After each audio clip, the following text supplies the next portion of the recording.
A very good morning dear students and friends. You are watching my YouTube channel Economics with Manish Sharma. Student, आज के video में लेकर के आया हूं मैं आप लोगों के लिए 11 सीबीएसई इकोनॉमिक्स सिलेबस, यानी 11 सीबीएसई की जो इकोनॉमिक्स है उसमें सिलेबस में कितनी बुक्स आपको गिवन है और कौन से बुक में कितनी यूनिट्स है और वो यूनिट्स कितने चैप्टर्स में डिवाइड है, चैप्टर के मार्क्स का जो वेटेज है, ये सब आज की वीडियो में हम लोगों को डिस्कस करना है। देखिए स्टूडेंट्स, 11 सीबीएसई इकोनॉमिक्स आपके दो पार्ट्स में डिवाइड है, यानी पेपर फर्स्ट या part first and paper second, जिसे बोल सकते हैं पार्ट सेकंड। पेपर फर्स्ट है आपका स्टैटिस्टिक्स से रिलेटेड एंड पेपर सेकंड है आपका माइक्रो इकोनॉमिक्स से रिलेटेड। स्टूडेंट्स, अगर स्टैटिस्टिक्स की बात करें अपन तो स्टैटिस्टिक्स का जो वेटेज है ये 40 मार्क्स का वेटेज है, और अगर इकोनॉमिक्स की बात करें तो इकोनॉमिक्स का जो वेटेज है वो भी स्टूडेंट्स 40 मार्क्स का है, यानी दोनों पेपर आपके मिलाकर के 18 मार्क्स का एग्जाम में पेपर होगा, प्लस 20 आपका प्रोजेक्ट फाइल बनेगी।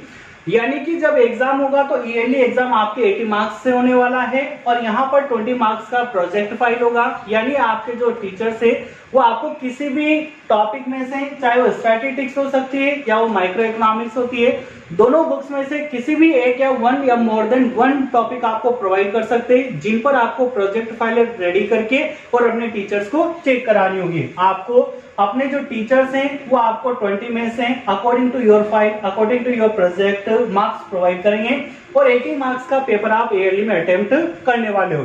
टाइम ड्यूरेशन की बात करें स्टूडेंट्स तो यहाँ पर जो आपका पेपर टाइमिंग होगा वो 3 आवर्स का आपका पेपर होगा। आ जाते हैं स्टूडेंट पार्ट नंबर फर्स्ट पर, जो आपका 40 मार्क्स का है, यानी स्टैटिस्टिक्स में कितनी यूनिट्स आप लोगों के लिए इंक्लूड है और कौन सी यूनिट में कितने चैप्टर के साथ साथ उनका वेटेज क्या है। देखिए स्टूडेंट, यहाँ पर यूनिट मेंशन करी गई है, ये पार्ट ए यानी स्टैटिस्टिक्स फॉर इकोनॉमिक्स, ये आपका फर्स्ट पेपर है और यहाँ पर अपन मार्क्स का वेटेज डिसाइड करेंगे। स्टूडेंट्स, आपकी जो स्टैटिस्टिक्स है वो 3 यूनिट्स में डिवाइड है, यानी your economics is divided in 3 parts, 3 unit. Unit number first is introduction, यानी इस यूनिट में आपको ये पढ़ने के लिए मिलेगा कि what is statistics and economics, what is scope in economics और स्टैटिस्टिक्स की क्या इंपॉर्टेंस होती है, क्या मीनिंग होता है, स्टैटिस्टिक्स में क्या क्या फंक्शंस होते हैं, क्या लिमिटेशंस होती है। यह सारी चीजें आपको स्टूडेंट्स इंट्रोडक्शन वाले चैप्टर में पढ़ने के लिए मिलेगी, जो आपका यूनिट नंबर फर्स्ट का पार्ट होगा। लेकिन स्टूडेंट सीबीएसई ने यहाँ पर यूनिट नंबर फर्स्ट यानी इंट्रोडक्शन के लिए कोई स्पेशल मार्क्स प्रोवाइड नहीं करे हैं। यूनिट नंबर फर्स्ट और सेकंड को मिक्स करके मार्क्स गिवन है सिलेबस में। तो first of all we have to discuss unit second, after then we will discuss weightage of this unit. देख डिस्कस करते हैं स्टूडेंट। अब यूनिट सेकंड के अगर अपन बात करें तो यूनिट सेकंड में पढ़ना होगा आपको collection of data, organisation of data and presentation of data. Data यानी अगर किसी भी इंफॉर्मेशन को न्यूमेरिक नंबर प्रोवाइड किया जाता है, that is known as data. अगर किसी भी इंफॉर्मेशन को न्यूमेरिक नंबर प्रोवाइड किया जाता है तो that is known as data. यानी पॉपुलेशन से रिलेटेड डेटा हो सकते हैं, पॉवर्टी से रिलेटेड डेटा हो सकते हैं, एम्प्लॉयमेंट से रिलेटेड, लिटरेसी से रिलेटेड, किसी भी इंफॉर्मेशन से रिलेटेड डेटा हो सकते हैं, बस वो न्यूमेरिक फॉर्म में होना चाहिए। यानी जो भी इकोनॉमी के लेवल पर जो भी स्टडी की जाती है, चाहे वो पॉपुलेशन के डेटा काउंट किए जाएं, चाहे वो एम्प्लॉयमेंट से रिलेटेड डेटा हो या किसी भी फील्ड से रिलेटेड डेटा हो, उन डेटा को कलेक्ट कैसे किया जाता है इस टॉपिक में या इस चैप्टर में हम लोगों को ये पढ़ना होगा कि how can we collect data, हम डेटा कैसे कलेक्ट कर सकते हैं, जिसे कहा जाता है collection of data. Student, data जब कलेक्ट होते हैं तो उनको ऑर्गेनाइज किया जाता है, यानी डेटा जब कलेक्ट किए जाते हैं तो उसके बाद उससे किस फॉर्म में ऑर्गेनाइज किया जा सकता है, ये हम पढ़ेंगे ऑर्गेनाइजेशन ऑफ डेटा में। एंड लास्ट थीम आती है प्रेजेंटेशन ऑफ डेटा। जो आपने डेटा कलेक्ट करके उनका ऑर्गेनाइजेशन किया है तो फिर उन डेटा को आप प्रेजेंट कैसे करोगे, यानी प्रेजेंट करने की फॉर्म हम लोगों को पढ़नी होगी, जिसमें हम डायग्रामेट्रिक प्रेजेंटेशन पढ़ेंगे, टैबुलेशन प्रेजेंटेशन पढ़ेंगे, कई तरीके के प्रेजेंटेशन हम लोग इस चैप्टर में पढ़ेंगे डेटा से रिलेटेड।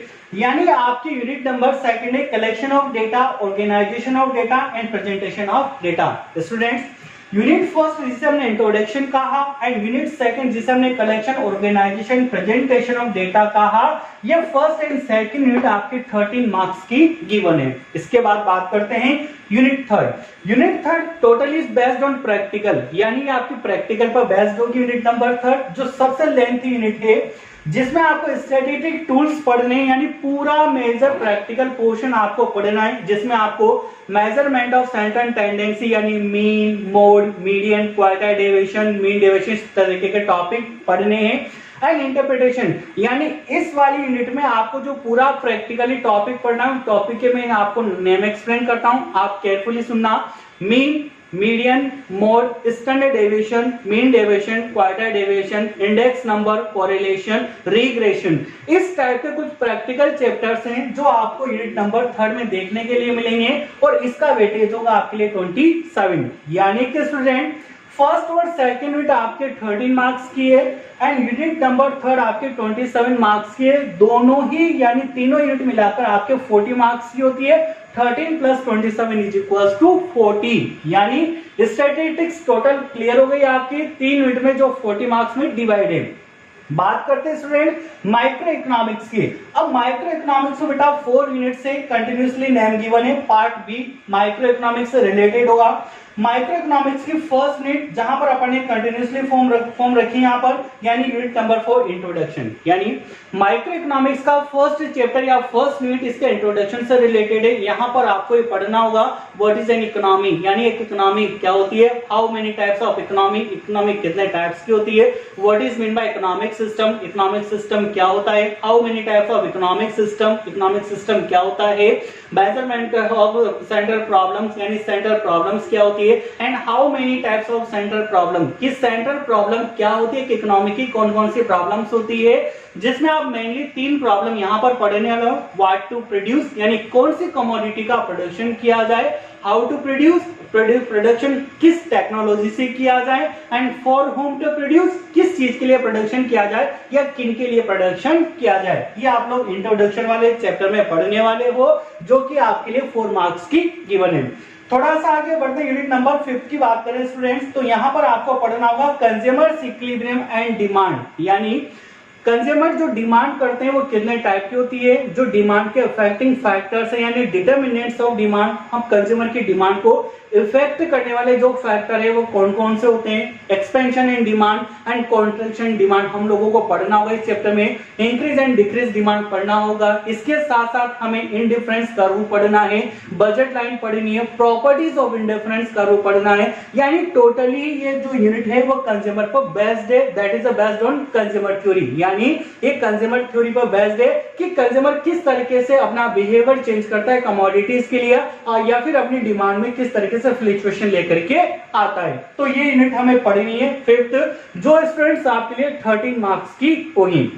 बात करते हैं यूनिट नंबर 6, जिसमें गिवन है आपका प्रोड्यूसर, बिहेवियर एंड सप्लाई, यानी ये प्रोड्यूसर से रिलेटेड है कि एक प्रोड्यूसर किसी भी फर्म में या कोई भी फर्म या कोई भी ऑर्गेनाइजेशन या कोई भी प्रोड्यूसर किस तरीके से अपनी फर्म में गुड्स का प्रोडक्शन करता है, किस तरीके से वो प्रोडक्शन की कॉस्ट को कंट्रोल कर सकता है, किस तरीके से अपने प्रॉफिट को मैक्सिमम कर सकता है, किस टाइम पर सप्लाई इंक्रीज कर सकता है, सप्लाई डिक्रीज कर सकता है, लेबर को किस तरीके से यूज में लेना है, किस तरीके से रेवेन्यू जनरेट कर सकता है। 3 टाइप के रेवेन्यू आपको पढ़ने के लिए मिलेंगे, average revenue, marginal revenue and total revenue. Revenue यानी कि सेल करने पर जो इनकम अर्न होती है उसे रेवेन्यू बोला जाता है। ये सारी चीजें आप लोगों को स्टूडेंट्स यूनिट नंबर 6 में मिलेगी, जो आपके लिए 13 मार्क्स की यूनिट है।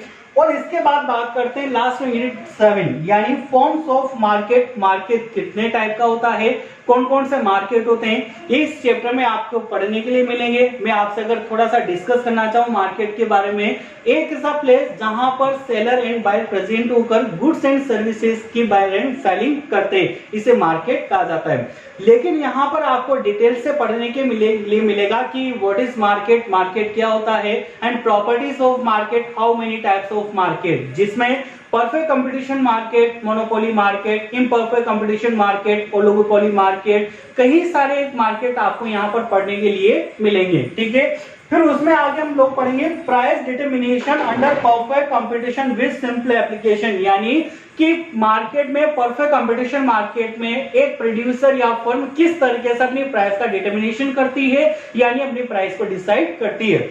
ये था स्टूडेंट्स अकॉर्डिंग टू बिल्कुल एक न्यू अपडेट सिलेबस है जो सीबीएसई ने अभी 30% सिलेबस रिड्यूस किया है। उसके बाद जो अपडेट सिलेबस है वो पूरा यहाँ पर है, यानी अब आपको ये नहीं देखना इस सिलेबस को देखने के बाद कि कितना पोर्शन आपका रिड्यूस हो चुका है। ऑलरेडी मैंने यहाँ पर अपने चैनल पर रिड्यूस सिलेबस यानी टोटली अपडेट सिलेबस अपलोड करा है। स्टूडेंट अगर मेरा वीडियो आपको पसंद आता है तो प्लीज लाइक कीजिए, सब्सक्राइब कीजिए और हाँ बेल आइकन को दबाना ना भूले, ताकि मेरे नए वीडियो जब भी रिलीज होंगे तो टाइम टाइम पर आप लोगों को मिलते रहेंगे। अगर स्टूडेंट्स आपने मेरा पिछला वीडियो नहीं देखा है तो पिछला वीडियो आप जाकर के देख लीजिए, मेरी चैनल लिस्ट में आप लोगों को मिल जाएगा। वो वीडियो रिलेटेड है करियर इन कॉमर्स, यानी कॉमर्स में क्या क्या करियर है, आप आगे जाकर के इन फ्यूचर में क्या क्या कर सकते हो। तब तक के लिए जय श्री कृष्णा।